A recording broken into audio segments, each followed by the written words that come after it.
came back to Ireland from the Open University, probably in the right year, and that even though she went through a very difficult time, then when she came out and she could work as a producer in Irish television, at a time I think when everyone was aware that there was an opening in Ireland, that things could be done in Ireland. And it was exactly the moment, I think it was 1979, when Marion Finucane made her documentary for radio, where she accompanied a woman, an unnamed woman, to England who was having an abortion. This was the unmentionable. And Marion Finucane broke that glass. And then with you and Kate, all of you worked on this program called Women Today. And Women Today was at 2 o'clock every day, and it really was pioneering, and it really opened up a great deal of space. And at the centre of this, and I'm going to come to Nuala in this context in a moment, was Marion Finucane. And because Marion was there was a sense of her not being a radical feminist. In other words, that she operated from some other space in Ireland. She was your sister, she was your intelligent teacher, she was someone ahead of you in many ways, but not in any way that would make you ever turn off the radio when her voice came on. Her voice encouraged you to listen. Marion Finucane had a wonderful, wonderful radio voice, as did Nuala Fuellon. And Nuala Fuellon, in exactly the same way, operated in a really odd and interesting way in being ahead of you intellectually and emotionally, and also in her way of seeing the country, seeing how it might change. And even when she went to work in Belfast, she was, I think, one of the very few southern journalists who were able to go to the north and actually see it afresh, and see it as a sort of fascinating place where this particular bit of trouble was going on, that she could somewhere or other see both sides and operate as both insider and outsider, in the same way as Marion Finucane did. And in that way, I think both of them were pivotal figures in changing Ireland. And it wasn't as though the door wasn't there to be pushed, but the pushing of it required a certain sort of sensibility. And I think both of them had that, in that they spoke for Middle Ireland in a way where they represented the best of people, the ways in which the country could change for the best. They represented that in some way, idealistically and seriously, without ever moving too far ahead of their audience. So that Nuala's column in the Irish Times attracted this, as Conor Brady said in the documentary, attracted this huge response to, a single column could get all these letters. And in the same way as Marion Finucane worked. So that it's very sad, I think, just watching this, certainly for me, watching that both of them have gone, and that Gay Byrne, who does that famous interview with Nuala, like, really doesn't know what to say to her. You did what? And all of us who watched it that night, realizing this is one of those pivotal moments. It's almost, it's almost like the time Bishop Casey had a baby. Almost those pivotal moments where you think, I don't think Saturday morning is going to be like last Saturday morning. That's the difference Nuala made. Just on that same question, when in this country, my husband Michael published a collection of her columns, which were the part of Are You Somebody that had been jettisoned. Nobody wanted it here, of course, because nobody wanted old columns that had been written in Ireland over this long period of time. But then after she died, what you could see was that it was an inadvertent chronicle of exactly the way in which the door opened, and the things that she was writing about just ahead, just a little bit ahead, pushing it all. And so it is this extraordinary chronicle that exists now, but that was written exactly in its moment. And when you look at it now, she seems so astonishingly prescient. It's extraordinary. I think that just a little bit of background on the film. Myself and Kate had been working in documentary here in the United States, and Marion was getting a lot of requests about taking part in documentaries about Nuala, and she didn't really like any of them much. And we finally I just said to her one day, I said, well, why don't you make your own? And that's when we decided to make the film. But I think that you know, it was, Kate, I think it was a very difficult film for her. I mean, Yeah. I think one of the things that it was a really personal documentary for Marion, mainly because of her daughter. Mainly because of her daughter Sinead.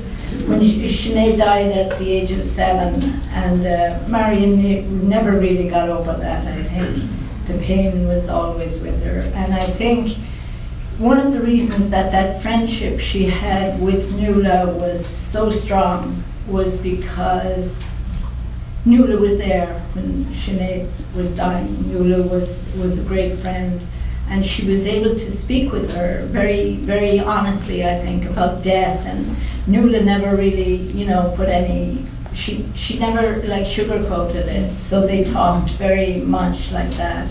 So then I think what happened is when it happened 20 years later, her best friend Nuala then brought it all back to Marion. I think it brought it all, you know, Sinead's, because Marion never really dealt with, she did, but she could never speak about it. I mean, if somebody mentioned her name, she would cry. Even when we were doing the VO, she would get very emotional if you mentioned Sinead.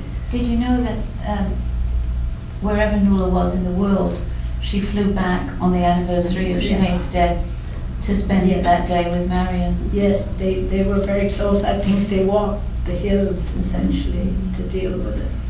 So, but I actually think that making the doc was therapeutic for Marion in a way, because she was able to talk about Sinead in some strange way, even though it was really hard. What do you? Yeah, I mean, we used to have these endless conversations during the making of it, because I knew Nuala quite on, and I found her, like a lot of, I found her very difficult. I mean, she was one of these people, if you were in a room or like there was a dinner party or something, and you know, you're sitting there and you're kind of saying to yourself, I hope nobody says X. And 5 minutes later, that's precisely what you would say. Turned it up a little bit. So, I mean, you know, you would meet her and you would just think, Jesus, what's she gonna, anyway. Colm, what was your sense of, I mean, I think that I always find one of the funny pieces in the documentary is when you talk about, you know, that night when you see them, you see Nell and Nuala, and you're thinking, oh my God. But that was sort of like, I mean, because you know that Nuala's sisters, who I love, I have to say, are those three sisters to me are kind of, and they're utterly different in so many different ways, and they, you know, and they're kind of pretty extraordinary. But their amazement at the relationship, you know, was not like, it was genuine. I mean, what was your sense of, because you'd been, you're, you know, magazine editor in Dublin, you know, Nell wrote for you, you knew, I don't know whether Nuala was writing for you at all, but you knew these women, and you knew, you know, anyway, just talk to us a little bit about Before she wrote is this working? Yeah. Before she wrote the book, Nuala was the most private person you could know. I think I knew her very well. We never once talked about ourselves. We talked about books we were reading. We talked about our enemies, which we had many in common. She sometimes was very interesting on some issue that was affecting her personally, but on the wider implications of it, rather, and she did talk to me. I remember one night in Mary Holland's house where, you know, there was a lot of drinking and the two was coming to corner, and she just started to talk about what it was like to be a woman of her age at that time. But it was like what it was like for other people rather than almost for her. So when she wrote the memoir, it was, and of all the people I knew, she was the most private. In all the years she was with Nell, I never knew or asked or was given permission to ask anything about the relationship. She really was, I never knew anything about her father, about her parents. I mean, I knew her father was, but I didn't know anything about any of that. Every so often she would drop something. I mean, she would mention a man. One of them was a friend of mine, and I said, you and him? But very seldom. So when the book came out, it really was an enormous change in her life. So she moved on that Friday morning she woke up, she was the most private person I knew. By the end of that night, there was nothing she wouldn't tell you then. It sort of opened up some space for her. So when her sister talks about bringing John back, and them being sort of lovey-dovey together in the house. That was so unlike her, or like the woman I knew before the book. So that it was as though there was a floodgate, and as though she opened it halfway through that book and realised that actually this business of being private was over. And we're in London, and there were 6 writers, and there was a huge audience. It was a fundraiser St. Patrick's Day, but the big applause was for her, because she talked about being alone on Christmas Day, which is an absolute taboo of all the taboos. I mean, that, being alone on Christmas Day, what it was like, how she spent the day. The audience were an audience of young immigrants, and they just couldn't. The silence was extraordinary, the applause was amazing. She came back and sat down, and I had to say to her, Nuala, that's for you. That applause was for you. I mean, it's not for, St. Patrick. She almost couldn't take it. She found that very difficult to deal with. And I just need to add that we walked to the event, which was in Islington, and as we walked through Islington, she pointed at a particular basement where she had lived, and she told me a story that was so personal, so atrociously personal. I said, Nuala, oh, well, don't tell anybody else that. There was a sense of her in those years of, Nuala, don't tell that to anybody else. Sheridan, what was your sense of her? I mean, obviously you knew through Michael publishing, well, he was an agent really for the book in terms of his publishing it. But what was your sense of Nuala when you first met her in New York? You read the memoir. Well, actually, we first met her at Colm's in Dublin, yeah. and he reminded me, which I didn't need reminding of, about how drunk everybody was. Me in particular, I seem to remember. No, not you, us. But you made lobsters, and everybody was really drunk, and the the thing, I shouldn't laugh because it just made everybody's jaw hit the table. We're having a big chat all around, and we've come from New York, and Nuala is excited, the book's going to come to America, and everybody was chatting very lively, and I don't know how it came about, but she started to relate a story about when she was in New York, and the story ended in her rape, in a hotel. Do you remember this, Colm? And I just remember just saying, heavens, Nuala, and nobody knew what to say. And I think she left not that long afterwards, because then the evening went on considerably, but she went home after that. And then maybe only a few weeks later, we picked her up at the airport, and that was one of her favorite things in the world, to be met at the airport. She would always say to John, actually, you must meet me, or she would say, John can't meet me, so will you come and meet me at the airport? There was just a thing, so my husband Michael and I picked her up, and she had never been to Coney Island, so on the drive back from the airport, she said, can we stop in Coney Island? So of course we did, and we walked along the boardwalk, and it was really she was walking up ahead of us, and it was really this sense of, I begin again, here. I have this space. It was just really a beautiful moment. Yeah. One of the things you said in the documentary about the fact that she was really thrown when John had the affair, and it brought back all her insecurities again. Did she ever really get over those insecurities? Well, here's the thing that I haven't seen the film for a long time, and so it's very emotional, as I'm sure it is for you, Colm. But here's the thing about Nuala.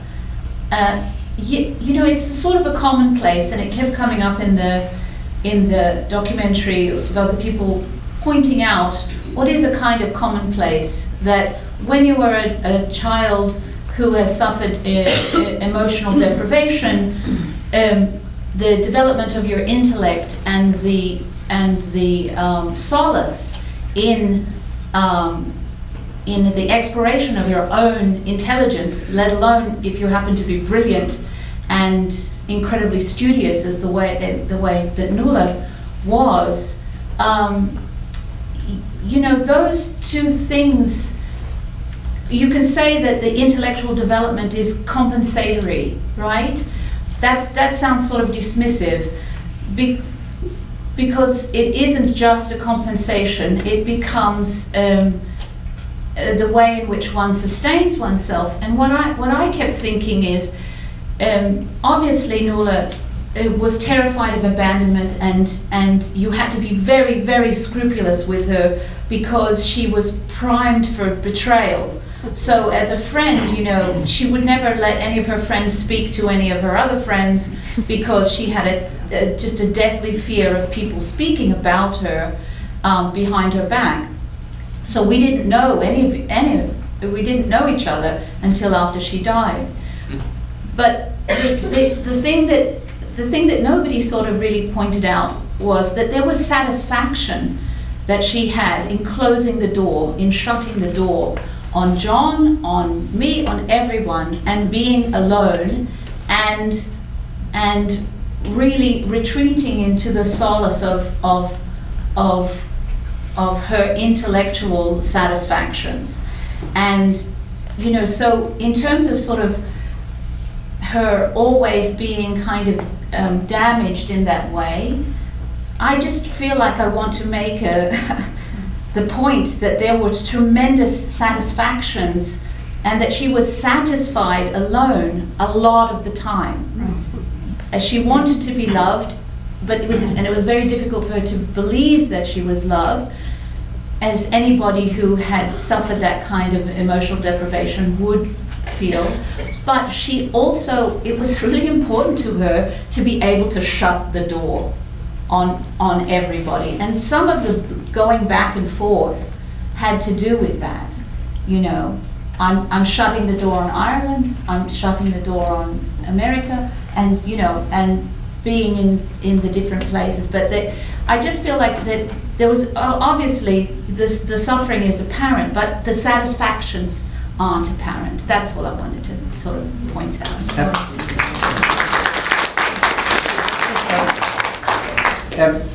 She was an extraordinary perfectionist, and when we were with her in public and she had to speak in public, you realise the amount of effort now she's going to put into getting things right for this audience, to being as intelligent as possible.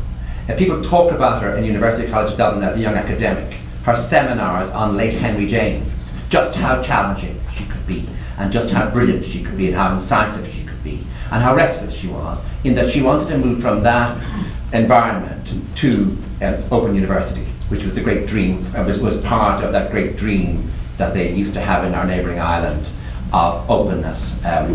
And she really believed in that idea of people, ordinary people at home, being able to take university degrees, and she should be involved in this. And when she began to write the column for the Irish Times, it was the same business, that week in, week out, the effort put in would be astonishing to get the opening right, to get the tone right, and to argue with herself, to constantly, the great thing about when she started as a columnist was, she was never sure. She didn't have fixed opinions. She wasn't a mad socialist, a Trotskyist, or a Provo. She was someone in the middle, watching things, trying to make sense of them, and if it involved an argument with herself, she was very, very good at that, which meant she brought readers with her, because people could see, oh, you thought that before, and now, having met this woman, you now see you might have been wrong. But she would do it very eloquently, and I think with great grace in those columns. And the same thing happened in the book, so that the public person was someone, I think, that if you were a young writer or a young journalist, or indeed a young academic, she was someone that you could really follow, and people who remember her from say her time as an academic really remember that she was an inspiring figure and fearless. I mean, so fearful in other ways, but fearless in that public, intellectual way, fearless. But what was it about, because one of the things you mentioned, Colm, at the very beginning was about that documentary about this woman going to England to have an abortion that Marion did in 1979. And I remember it was nominated for the European radio version of an Oscar and Emmy, Pre-Italia. And one day she got this call to go to Italy, and because it had been entered, And she had encountered enormous opposition within RTE Radio, the national broadcasters, actually doing the documentary. And then when she had it done, they didn't want anyone listening to it. But she arrived in Italy, and I remember her telling me when she came back, she walked into a room just in time to overhear a conversation between 3 executives in RTE who had opposed a thing from the very beginning, and she overheard one of them kind of saying to some Italian, saying, well, my concept of this documentary was, but you know, Marion, I remember, and I was saying, that must have been really appalling, and she was kind of saying, it is what it is, you know. And they belong to a generation of women who, and what is different about that generation of women? I mean, there was a 10-year difference between Marion and Nuala, but between them and what has come afterwards in Ireland, I mean, how do you characterise that particular generation? Oh, I think they're striking and unusual figures because they brought a thing that the man you're talking about, and I'm sure I know who it is, didn't have, which was they had an audience. I mean, when Marion Finucane's programme got moved to the weekend, people thought it was a dead space, that terrible time on a Saturday morning, people are doing other things, and on a Sunday morning. She suddenly made it into the most listened to programmes of the week, her Saturday morning and her Sunday morning, by courtesy of her talent. And in other words, this business of bringing an audience with you, which is exactly what Nuala Fuellon did, in producing a bestseller not only for Ireland but for America, in writing a column that everybody read, in making television programs that everybody watched. So they had a funny, I hesitate to say, but a sort of royal way of functioning within the station that you worked in, and Kate, where you worked in. They're funny, when they moved into a room, you didn't mess with them because they had audience and you didn't. And you better watch out because they used something that you don't know. So there were stars, and there were stars because people paid attention to them. And in a way, you don't get that twice in a country that's changing. It comes at a certain moment. It probably started in 1979. It probably went on for a decade or two. But there's so much diversity now. It isn't as though there's a single radio program like Women Today that everyone would listen to, or even a single newspaper column that people would pay the same attention to. So I don't think it will come again. So I think it's a remarkable period, and we were lucky to see it. And there are other people, for example, the figure of Mary Holland, who was really a very important friend and also mentor, and also as a newspaper columnist herself, and as a TV presenter herself. So that I think, you know, in the future I often think there will be future. You know that book, The Metaphysical Club, by Louis Menand, where he talks about these men in Boston at the end of the 19th century, beginning of the 20th, who all met each other and sort of changed the way America thought about things. Well, I think there will come a time when there will be 4 or 5 women, Nuala, Marion Finucane, certainly Nell McCafferty, and certainly Mary Holland, who you could write that sort of book about in their interactions, in things that looked Durian and talking about, you know, they had a lot of fun at the time. Yes, but if you were on the other end, if you were watching the program at home, there were moments on that particular television program, I remember, when they really did say things that I thought up to then were unsayable, and did so in a way with full authority, that they were speaking for the nation to the nation. And these men in suits who were these gents trying to run the station, I mean, you can just imagine. All they could do was just say, yeah, go ahead, But actually, one of the things they did as well was they mainstreamed those ideas. Now those ideas, which were considered kind of women's ideas in many ways, they just didn't apologise for that. They just dealt with those ideas, and they're now part of the mainstream. Yeah, but I remember going to a big editorial meeting in radio at the time, and Marion had just done 2 radio programs in a row about the female orgasm, right? Including which she had an expert in who was a nun. Nuns often know a lot. And actually, she was really good. But the point is that one of the reports that we got was that the Micheál O'Hay, who had been a big guy in the Abbey Theatre, who was like one of the heads of radio, complained about the fact that when he turned on the radio, he was eating his lunch and was so upset he couldn't finish it. I remember coming out of the meeting and telling Marion, and Marion thought it was a funniest thing I've heard. And then she stopped and she said, but I suppose nobody in Meath had never heard women talk like that, so I understand. That was Marion. But well, she wasn't standing down, I mean, but she understood Ireland in a way I certainly didn't. Do we want to open it up to the floor if people have questions? And we have a question, will I ask a question? Yeah, over here.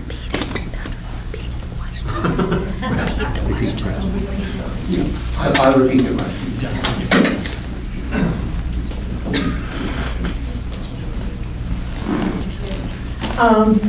My question is, I heard Nuala O'Phelan speak several times at Ireland House, and she told a completely different story than is in the movie about, I don't know which book she was reading from, it might be the first one or the second one, but she told a story that the person who called her to publish the old articles called her on Christmas Eve, so she couldn't say no. And she said that she wanted to write the introduction, and she got a writing block. And she said she took a writing course. And she said that every week there was an assignment, and that all the men in the class turned every assignment into writing about sex. And that the assignment was to write about something that happens in the bathroom, and you can't write about sex. So she was laughing all the way home until she remembered her mother died in the bathroom, and that opened the door for her to write. But she also said, maybe in a different time when she spoke at Ireland House, that the reason she was on Match.com was not because she was lonely or that she was looking to meet someone. She said she was doing research for a character for her novel. And she said, you know, I don't know if that's true or not, but she said that at Ireland House. And she said how lovely every day in your inbox you get all these matches. And she, you know, was reading the people that she supposedly matched with and wrote to John. And I was sitting next to John's mother, actually, at this reading. And I, at the time, was on Match.com also. And so we had this very long talk about it, but she didn't ever say that she was lonely or looking to meet a man. She said she was doing research for her new novel, you know, so. Well, both those things were true. I mean, the Match.com thing was that, you know, she connected with John, and then she was on Match.com. I mean, for both reasons. She was doing it for research for a novel, but interestingly, when so they exchanged emails, and he basically said, "I'm not interested," and she thought, well. What I need from my novel is to know why you're not interested. So she wrote back to him, and he said, because she said, when you were reading my profile, what word did you stop at? Irish. And so John said Irish, and so then they had a whole back and forth about that as a question, and then she said, well, seeing as we're, you know, why don't we go out for dinner? But you know, she was living in a basement apartment with a little cat. She would let the cat go out the window. This is down near NYU, and the cat got run over, and this was maybe the second cat. And she kept going to the cat shelter, and they cut her off. They said, "We're not giving you any more cats," you know. So then she went to a pet store and paid an exorbitant amount of money for a Persian kitten. So you know, her loneliness was completely genuine, but as I sort of was trying to indicate before, she got great satisfaction about being alone. And one of the things that the documentary reminded me, which I had said to Colm earlier, the story of her being in the hospital when she's telling Marion, and it's so poignant, and she's, you know, they tell her that she has brain tumors, and she says, I was alone. well, she wasn't alone. Actually, 3 of us were there, but it's true nonetheless for her, in that what she was saying to Marion was that she was completely alone, because she felt completely alone. It didn't matter that we were, the 3 of us, me, John, and Polly Devlin, who was also in the documentary, were sitting there with her. It didn't matter. So that's Nuala. And also as Colm said, the performance of her in public was so extraordinary. But then afterwards, sometimes you'd walk home and she'd have tears streaming down her face because it cost her something. Or I remember arranging something for her at Bennington, and she got the only standing ovation that I have ever seen at an MFA program there. And I leaned over and I said, Nuala, look, because her back was to the standing ovation, and the whole hall just went crazy. I've never seen anything like it there. And she said, don't touch me, because she was shaking. And I just said, I just want you to know that, you've got a standing ovation. But there was some, as a transaction, it just cost her so much. But anyway. So. I have a question. How did her family react to the documentary after they saw it? Her sisters and her brothers responded really, really well. I mean, we became very, very friendly. And one of the interesting things is that when Marion was talking to them before we started to make it, she was talking about me in particular, because Kay wouldn't have known Nuala that well. I didn't know Nuala that. I mean, I knew her, but not that well. But Marion was kind of saying to Deirdre, I think, she was kind of saying, well, Patrick, knew Nuala, but, didn't really get on that well with her. And Deirdre said, that's perfect. Most of my life I didn't either. So, they're kind of extraordinary women, and they really, they liked the film a lot. And so we were obviously very, very happy. But they also, I think, have that, there's something extraordinary and raw about however they were brought up, which makes what they say really exceptional. They have something that's similar to Nuala, I think, in a very different way. But they're just, we did really long interviews with them, which were fascinating, actually. And we could use a lot more of them, but we couldn't at the time, given, But yeah, I think they were okay with it. They were fine. Did they stay in touch with Marion? Marion, I think, stayed in touch with them, Particularly Deirdre, I think. Yeah. Growing Question here. was probably more trouble. Did you try to get in touch with Nell? Whatever happened with Nell? Yeah, we did a lot. Neither Nell or Tim Hilton, who Nuala had a long term, she was going to marry, and she had lived with for 10 years. Both of them declined. But Nell came to the screening in Dublin, to the premiere, and she was very happy with the way she looked. She said, I never realized I looked so well. And she loved those photographs of her when they first started going out. Our experience. But we had actually, I'd known Nell for a very long time, and I went to see her and talked to her about it, and she didn't want to get involved. It was very, very painful. And then, she said, she asked to see Marion, then Marion went along. And so, it's not like we went to. We tried very hard. We tried really hard. But she, it was very mixed up with her feelings about Nuala and about Marion and the friendship, and it didn't work out. What are Nuala's siblings? They all had the same upbringing, or none upbringing. They had a very traumatic childhood. So how did they respond to the distancing from their parents?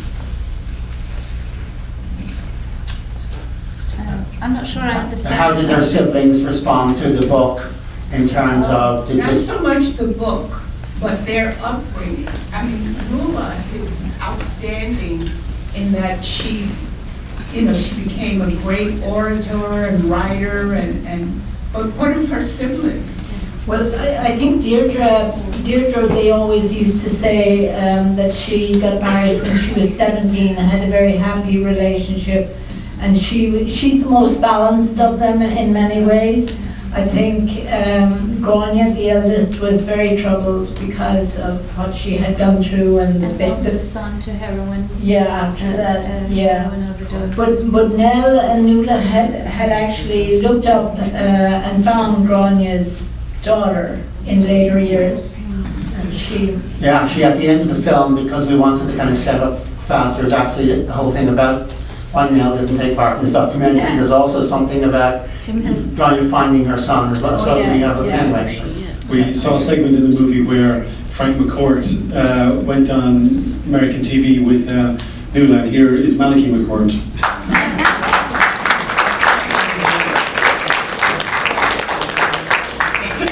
Thank you very much. That's an amazing documentary.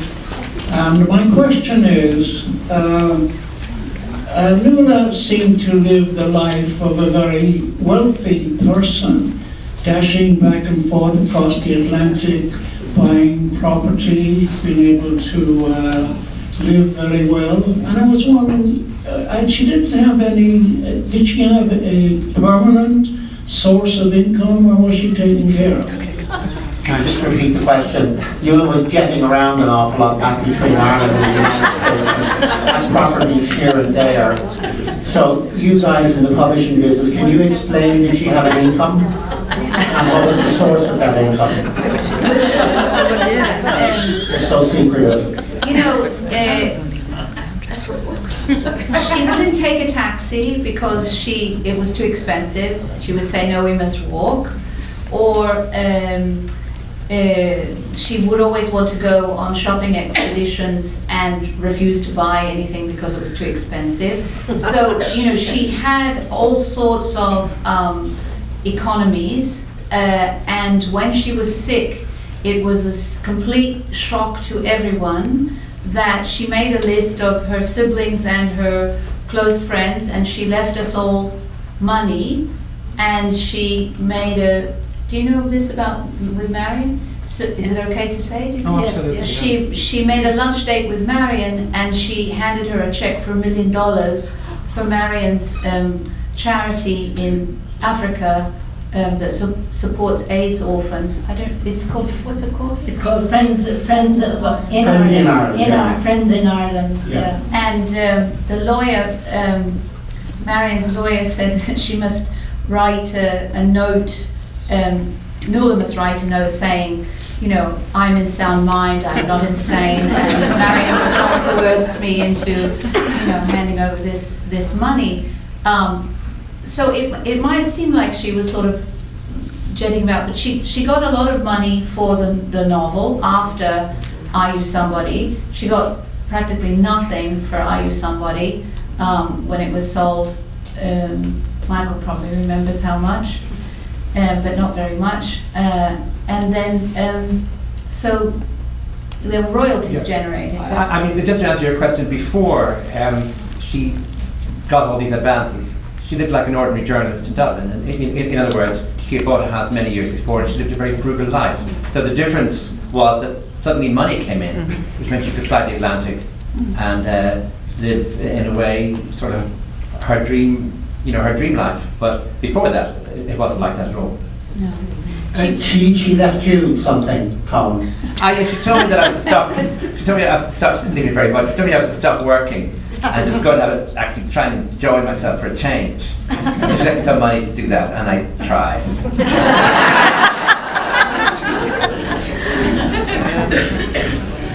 We have time for one or two more questions. Anybody like to? Anybody?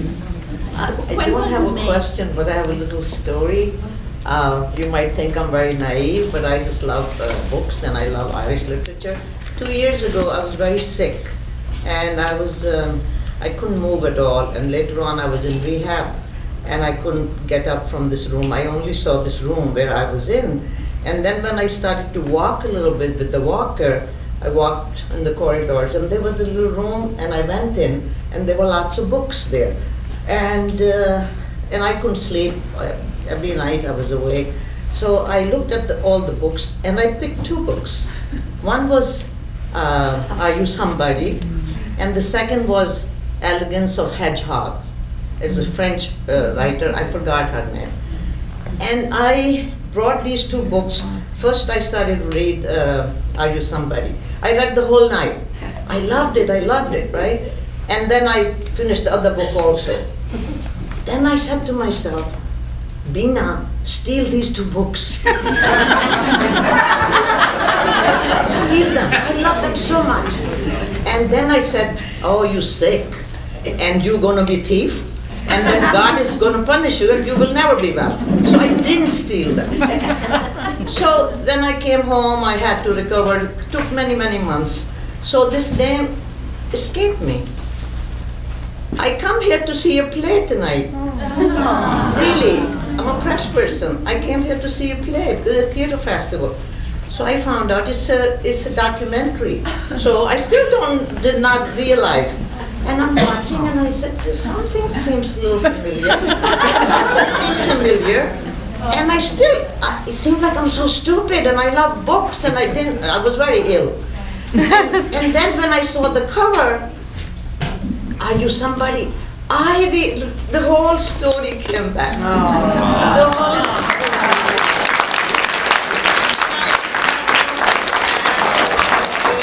Well, I think that's the perfect segue to go back to the theatre festival. For those of you who didn't hear that brief story, was this lady thought she was coming to see a play tonight, and she found Nuala's book a few years ago in a hospital, and she ended up here tonight. So welcome. So folks, just to remind you, one thing that did surprise me, and this wasn't conscious when I was putting together the programme this year, but a huge amount of our stories this year are for women and by women. We have incredibly stories we have nearly 36 female artists from Ireland involved in this festival this year, and some incredible stories. Yeah. So please do check it out. We have 2 plays dealing with the 8th Amendment, Mass and Briggs, and the 8th. We have a play from Wexford Arts Centre. I know Colm Tóibín is a big supporter, dealing with Alzheimer's. We have a wonderful comedy called Appropriate, about a woman who's halfway up the aisle marrying a GA gentleman and changes her mind. We have something by Turla McConnell, and we have a whole other host. Also, we have a lovely show here called by Honor Malloy called Round Room, and this is a play about the 200-year history of the Rotunda Hospital in Dublin, and there's 10 actresses in that. So you can find everything at origintheatre.org. But finally, I want to say thank you tonight to our extraordinary panelists.